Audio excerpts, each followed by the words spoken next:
오늘이 해방을 맞이한 지 74전 되는 그러한 해방기념주일입니다.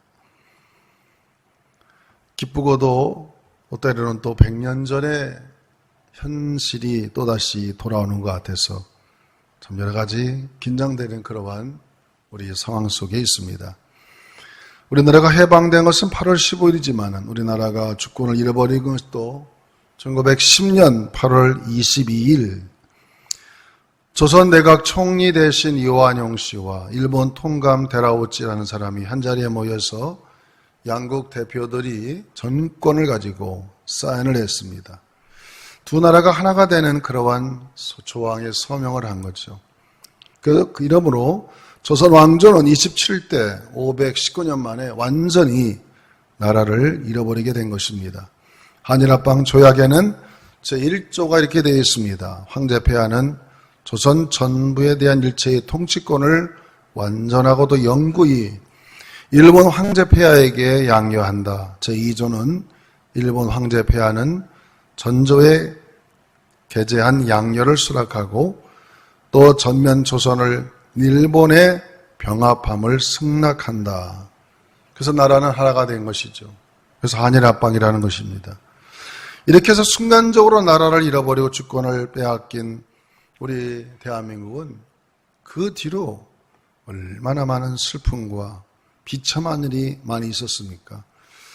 말로도 알 수 없는 일들이 많습니다. 조상 대대로 내려왔던 많은 수많은 문화재를 강탈당하거나 모든 지하 자원 그리고 젊은이들이 전쟁터에 내몰리게 되고 또 많은 일터에서 강제 노동을 해야 되고 또 만주로 시베리아로 강제징용되고 꽃다운 여성들이 종군 위안부로 끌려가게 되고 농사를 지으면 공출이라는 명목으로 모조리 다 빼앗아가고 밥그릇 숟가락까지 빼앗기고 교회 종탁까지 다 빼앗겼으니 참 어린이날까지 동원하는 그런 여러 가지 많은 일들을 우리가 당했습니다. 그래서 우리 36년은 정말로 슬픈 긴 세월이었습니다. 여러분 저 워싱턴에 가면은 이 우리나라가 해방되기 위해서 얼마나 많은 미군들 또 자유를 지키기 위해서 얼마나 많은 사람들이 죽었는지 워싱턴 한국전쟁 참전기념공원에 가보면 우리가 지금 누리고 있는 이 자유가 얼마나 값진 것인가를 알 수 있습니다. 자유는 결코로 공짜가 아닌 것이죠. 굉장한 대가를 치른 것입니다. 그래서 역사는 계속 반복되지만 유대인들은 역사를 항상 기억하기 위해서 그들은 히틀러에 의해서 600만 명이 학살을 당했는데 그 600만 명이 죽은 것을 기억하기 위해서 텔라비브 공항에서부터 예루살렘까지 여러분 종려나무를 600만 그루를 심었다는 거 아닙니까? 그리고 바드야셈이라는 곳에 600만 동포의 희생 추모관을 세워가지고 유치원 어린이들부터 모든 학생들로 하여금 그것을 찾아서 역사를 가리키는, 기억하도록. 그리고 로마 시대의 마지막까지 자기의 생을 다하기까지 지켰던 마사다라는 그 공원. 거기에서 마지막까지 로마인들에게 항거했던 유대인들의 정신을 배우게 됩니다. 그래서 중학생 이상은 유대인들은 항상 1년에 한 번씩 거기 올라가서 애국심을 고취하게 되는. 이렇게 해서 이 이스라엘 가면은 항상 전쟁을 준비하듯 여자라도 총을 가지고 막 시내를 활보하면서 전쟁을 준비하는 그런 모습을 보게 되죠. 항상 언제든지 전쟁이 터지면 모두가 다 뛰어나가서 전쟁하는 그러한 아주 역사의식이 강하고 애국하는 그런 이스라엘 사람들을 보게 됩니다. 그러므로 우리는 이런 모든 과거를 보면서 역사 속에 용서는 하되 잊지는 말자. 그들이 그렇게 주장합니다. 한번 합시다. 용서는 하되 잃어버리지 말자. 아마 때로는 우리가 과거에는 많은 역사의식을 갖다가도 배가 부르고 등이 뜨시고 뭐가 잘 되면 이 긴장, 이 텐션이 풀어지고 사람들의 마음이 느슨해져서 과거에 대한 기억이 점점점 사라져가는 그러한 현 시대가 아닌가. 이럴 때일수 우리가 어떻게 하면 우리의 조국의 미래가 해방된 우리 미래가 우리 조국의 미래가 어떻게 될 것인가 어떤 자세를 가져야 될까 그걸 한번 저는 생각해 보자고 합니다. 우리 민족의 미래를 위해서 우리가 어떤 자세를 가져야 되느냐. 첫째는 과거에 하나님 베푸신 은혜를 항상 기억하고 감사해야 됩니다. 한번 더 합시다. 하나님이 베푸신 은혜를 감사하며 살자. 시편 102편 19절에서 20절을 한번 같이 읽어보겠습니다. 시편 102편 같이 읽어봅니다. 여호와께서 그의 높은 성소에서 굽어보시며 하늘에서 땅을 살펴보셨으니 이는 갇힌 자의 탄식을 들으시며 죽이기로 정한 자를 해방하사. 여러분, 이 역사는 이스라엘의 역사죠. 그들이 430년 동안 애굽에서 종살이도 했고 또 우상 숭배하다가 나라가 망하여 바벨론에 끌려 70년을 노예 생활하기도 했습니다. 그들은 그 노예 생활하고 종로로 달 때 얼마나 하나님 앞에 갇힌 자의 탄식과 눈물로 하나님 앞에 기도했겠어요. 모세가 나타나 출애굽할 때도 그들이 탄식하며 기도하였다고 그랬습니다. 또 바벨론에 갇혀서 그발강가에서 얼마나 많은 사람들이 하나님께 해방을 시켜달라고 고국으로 돌아가게 해달라고 얼마나 많은 기도를 드렸겠습니까? 그 기도를 들으시고 죽이기로 정한 백성을 해방해서 자기 조국으로 돌아왔다, 그렇게 말한 것처럼 우리 대한민국도 여러분, 우리 힘으로는 도저히 해방할 길이 없었어요. 점점점 나라가 기울어가고 이제 창씨 개명까지 하고 우리의 역사와 문화를 다 뽑아서 완전히 일본 사람으로 동화시키려고 하는 그러한 행태까지 점점 심해질 때에 갑자기 일본이 패전하게 되고 우리가 이렇게 해방을 맞이하게 됐습니다. 여러분이 모든 것이 하나님의 은혜인 것을 기억하고 하나님께 감사하시기를 주의 이름으로 축원합니다. 잠언서 5장 21절에 이렇게 말씀하십니다. 잠언서 5장 21절 같이 읽어봅니다. 대저 사람의 길은 여호와의 눈앞에 있나니 그가 그 사람의 모든 길을 평탄하게 하시니라. 여러분, 인생의 길, 나라의 운명, 모든 것이 하나님의 손에 있습니다.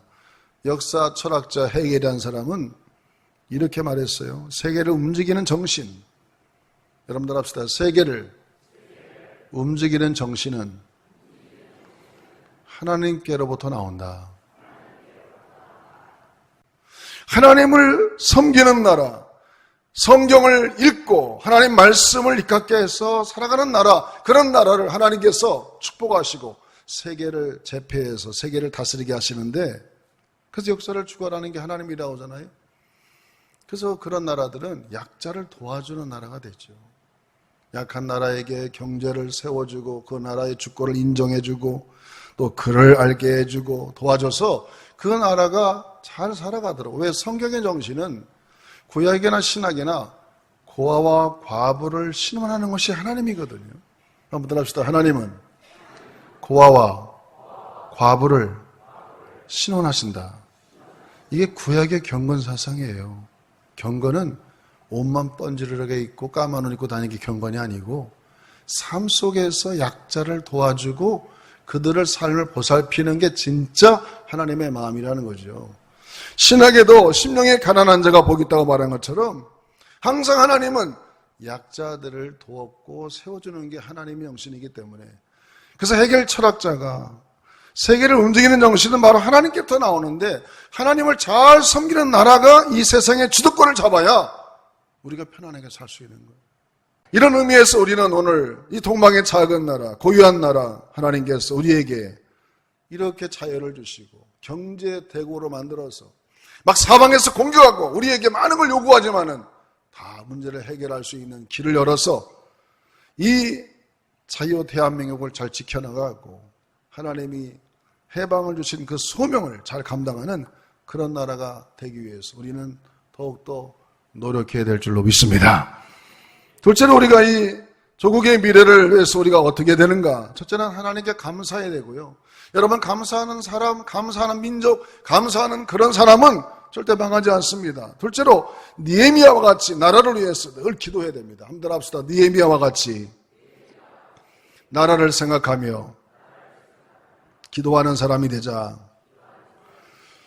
기독교라는 것은 믿음, 소망, 사랑 세 가지입니다. 따라합시다. 믿음, 소망, 사랑.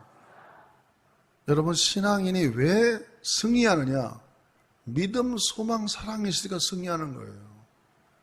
믿는 사람들은 아무리 어려워도 절망하지 않아요. 하나님은 모든 것을 가능케 하신다. 할렐루야. 그런 소망을 갖고 믿음 갖고 꿈을 가지니까 사막에 갔다 놔도 살아남아요. 믿음이 뭡니까? 믿음은 기독교의 관문입니다. 믿음은 기독교인이 시작되는 관문이기 때문에 믿음이 없이는 아무것도 시작이 안 돼요. 믿음은 뭡니까? 살아계신 하나님을 믿는 것이고, 그 하나님을 믿는 자들에게는 반드시 구하면 상을 주신다. 할렐루야. 그게 믿음인 것이죠. 우리가 역사의 주관자이시고 우리가 정말 믿음이 있다면, 하나님은 살아계시고 하나님을 찾는 자들에게 상을 주시는 것을 믿는다면 기도해야 됩니다. 믿음이 있으면 기도하게 됩니다. 하나님, 우리나라를 도와주세요. 위기를 잘 극복할 수 있도록 지혜자를 내어주세요. 기술자를 많이 나타나게 해주세요. 우리나라 기업이 잘 살아남도록 하나님이 길을 열어달라고 여러분 기도하면 하나님 반드시 우리 기도에 응답하실 줄로 믿습니다. 느헤미야는 바벨론 포로 시절에 아닥사스다 왕 시대 때 출세해서 술 맡은 관원으로 정말 정치를 같이 논하는 비서실장격으로 출세한 사람이었어요. 그러나 그는 유대인이었지만 늘 관심이 나라를 생각하고 조국을 생각하는 사람이었습니다. 그가 하루는 자기 동생들이 조국 땅을 밟고 왔다고 해서 만나서 아마 차를 마시면서 식사를 하면서 조국 땅의 현실을 듣게 됐을 때 엉엉 울면서 기도했다고 그랬습니다. 느헤미야서 1장 3절과 4절을 같이 한번 읽어보겠습니다. 느헤미야 1장 3절 4절 시작. 그들이 내게 이르되 사로잡힘을 면하고 남아있는 자들이 그 지방 거기에서 큰 환난을 당하고 능력을 받으며 예루살렘 성은 허물어지고 성문들은 불탔다 하는지라 내가 이 말을 듣고 앉아서 울고 수일 동안 슬퍼하며 하늘의 하나님 앞에 금식하며 기도했다. 여러분, 느헤미야는 자기가 출세하고 자기 일생에 대해서는 걱정할 게 없어요. 그러나 자기 조국의 현실이 너무나도 암담했습니다. 그 성문은 다 불타버리고 성은 무너져서 이 사로잡힘을 면해서 고국 땅에 사는 그런 사람들이 얼마나 이방인들에게 능욕을 당하고 환난을 당하는지 그들이 너무 불쌍하다고 얘기하니까 이 느헤미야가 엉엉 울면서 21일 동안을 성경에 보면 금식하며 기도했다 했는데, 참으로 기도하면 하나님이 역사하는 것처럼 나중에 아닥사스다 왕이 어느 날 갑자기 느헤미야야, 폐야, 내 얼굴이 요즘에 너무 수척해 됐다. 왜 그러느냐? 무슨 근심이 있느냐? 그러니까 폐야, 제가 사실은 우리 조국이 이렇게 돼서 정말 내가 여차저차해서 금식하며 기도하고 있습니다. 아마 그러면 그 왕이 화를 내면서 네가 어찌하여 그런 생각을 하느냐? 나를 잘 섬겨야지. 그렇게 안 하고요. 기도하니까 하나님이 기적 가운데 아닥사스다 왕의 마음을 하나님이 감동하사 그럼 내가 군사도 주고 물자도 주고 너를 시간도 줄 테니까 빨리 가서 너의 조국을 성을 재건하고 오너라. 할렐루야. 그래서 53일 만에 그 성을 재건하고요. 거기에서 통치하는 통치자로도 10몇 년을 통치하고 얼마나 나라를 위해서 충성하는 그런 사람인지 모릅니다. 여러분, 느헤미야 1장에 보면은 느헤미야가 나라를 위해서 기도한 그 세 가지의 면이 있는데, 첫째 뭐를 기도했느냐? 하나님, 이 나라의 미래는 하나님께 있습니다라고 기도했습니다. 느헤미야서 1장 5절을 한번 읽어보겠습니다. 느헤미야서 1장 5절 말씀 같이 한번 읽어봅니다. 이르되 하늘의 하나님 여호와 크고 두려우신 하나님이여 주를 사랑하고 주의 계명을 지키는 자에게 언약을 지키시며 긍휼을 베푸시는 주여 간구하나이다. 역사의 주관자는 하나님이시다. 그렇게 인정하고, 두 번째 기도는 자신의 조상들이 지은 죄에 대해서 철저하게 회개했어. 하나님, 우리 조상들이 하나님이 이렇게 많은 복을 주었는데 하나님을 배반하고 우상을 숭배하여 이렇게 하나님 앞에 징계받아 이렇게 나라가 망하여서 바벨론의 포로가 된 것 내가 먼저 회개합니다. 하나님, 우리 조상들이 지은 죄를 용서해달라고 하나님께 기도했고, 세 번째 기도의 제목은 하나님은 언제든지 회개하면은 회복시켜 주신다고 말씀하지 않았습니까?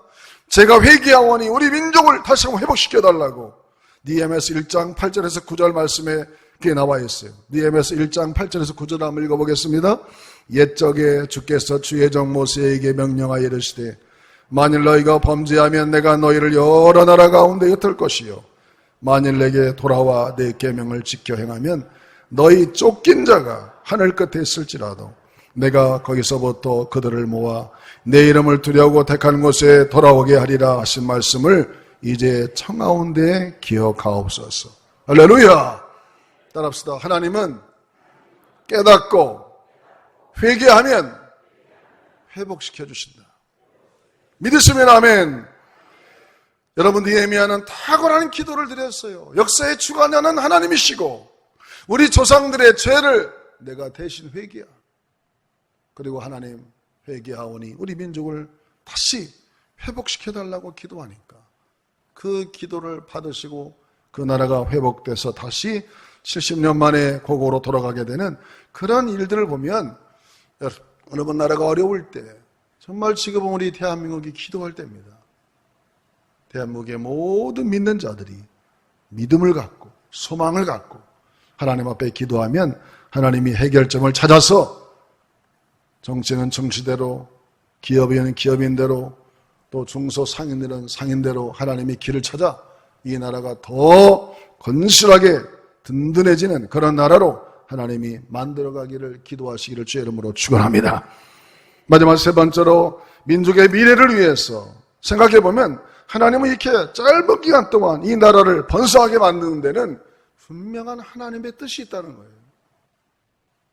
하나님을 향해서 우리 민족에게 주신 비전과 소망을 깨달아야 됩니다.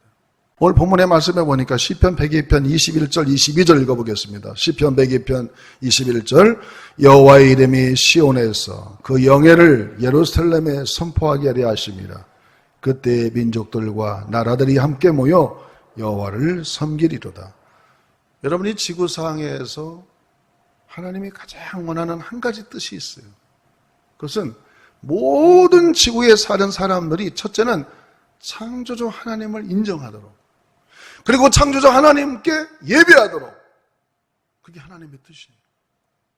세계 역사는 그 하나님의 뜻을 이루려고 노력하는 민족에게 하나님이 경제력도 주시고 군사력도 주시고 모든 걸 주셔가지고 하나님의 뜻을 이루려고 하는 나라들에게 주도권을 줬다는 사실입니다. 이것을 아는 것. 그래서 세상의 역사를 히스토리라 이렇게 말을 써서 히스토리. His story. 예수님의 이야기, 선교의 역사다 그렇게 말하는 거죠. 우리나라는 제2의 선교국입니다. 1000만밖에 되지 않지만 5만 명의 선교사를 파송하고 우리나라 동네마다 십자가가 안 걸린 데가 없어요. 이젠 정말 우리가 더 성숙해졌어. 이제 더 깊은 성경을 연구하고 오늘부터 이틀 동안 우리가 큐트 세미나를 하는데 그냥 성경만 다독하는 게 아니라 성경의 사상을 정확하게 알고 하나님이 원하는 게 무엇인가, 하나님은 역사를 주관할 때 어떤 나라를 통해서 역사하신가를 깨닫고 성경을 깊이 알고 말씀대로 살아서 정말 이 나라가 더 성숙한 믿음으로 하나님의 뜻을 이루어주는 그러한 대한민국 되기를 주의 이름으로 축원합니다. 그래서 이 하나님이 이렇게 많은 복을 주신 것은 그저 우리 대한민국만 잘 먹고 잘 살아라 그렇게 하기 위해서 복을 준 것이 아니라 이렇게 많은 교회가 있고 이 썬데이의 주일날 이렇게 많은 사람들이 교회를 찾아서 예배를 드리는 것은 그저 기복신앙으로만 빠지는 것이 아니라 내 가정, 내 자녀, 내 기업만 복을 받는 것이 아니라 하나님의 복을 받았으면은 그 복을 세계 만명에게 나눠줘서 모든 백성들이 하나님께 예배를 드리고 영광을 돌리는 그러한 선교의 역사를 이루기 위해서 우리 민족을 축복하신 줄로 믿습니다. 지난주도 우리 주일학교 어린 꼬마들이 그냥 몽골에 가서 선교를 하고 왔어요. 그래서 우리 인도한 우리 지도자 목사님 만났더니 반절은 비가 오고 반절은 해가 떴다고 그래요. 낮에 온도가 25도, 아침에는 15도. 아주 날씨가 시원했어요. 좀 쌀쌀했죠. 몽골은 저 북쪽이니까. 기독교 인구가 1%, 2%밖에 안 되고 불교의 나라니까 아직도 하나님을 모르는 사람이 너무나 많습니다. 우리 가서 복음을 전하고 어린아이들이 어려서부터 예수를 믿기 위해서 우리나라도 선교사들이 와서 교회 세우고 제일 먼저 주일학교 전도를 많이 했잖아요. 교회마다 어린아이들이 꽉꽉 차면 그들이 나중에 커서 목사님도 되고 선교사도 되고 정치인도 되고 많은 사람이 된 것처럼 그들에게 복음을 전하고 왔습니다. 또 이번 주에는 우리 청년부가 캄보디아로 갑니다. 캄보디아는 아시아에서 가장 젊은 나라예요. 나라 전체가 평균 나이가 30대예요. 30대. 얼마나 킬링 필드라에서 300만 명이 내전으로 죽었잖아요. 그래서 노인들이 별로 없어요. 다 젊은 사람들입니다. 캄보디아가 지금. 그 땅에 지금 복음을 전하러 가는 거예요. 여러분, 우리의 관심이, 여러분도 막 집마다 세계 지도가 있던지 지구 궤도, 저는 제 방에 지구 궤도가 있어요. 땡그란 거 이렇게 가끔 제가 들여다봅니다.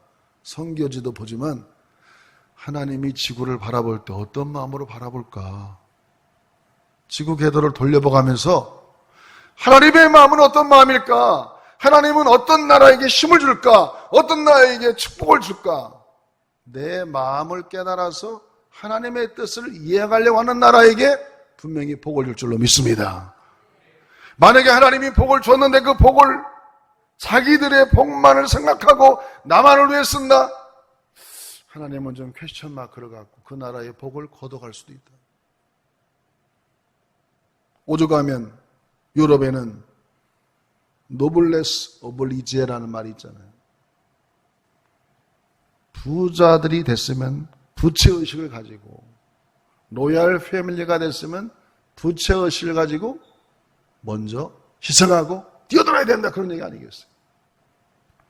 이렇게 엄청난 경제적인 발전을 우리가 이루고 이 세계에 정말 내놓으라는 그런 기술 국가가 됐는데 하나님의 축복을, 복음을 전하는 선교사, 때로는 교회, 선교센터 이름을 지어서 복음을 전하는 것, 이거 하나님 기뻐하는 일이에요. 여러분, 이런 일에 우리가 더 헌신하며 전진해 나가야 될 줄로 믿습니다. 국내에도 아직도 많은 사람들이 하나님을 보는 사람이 많습니다. 우리 한국교회가 한동안 열심히 전도도 하고 열심히 기도도 하다가도 많이 좀 텐션이 늦춰졌어요. 너무 사람들이 이렇게 배가 불러져서 그런 긴장감이 많이 떨어졌다. 아마 그래서 이러한 위기를 하나님이 주신 것 같아요. 정신 차리라. 다시 긴장하라고.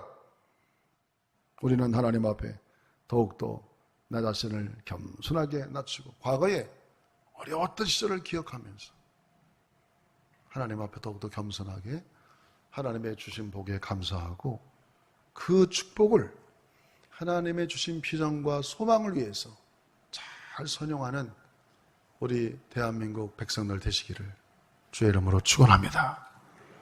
그래야 하나님이 지켜주신다. 기도만 하는 게 다 아니에요.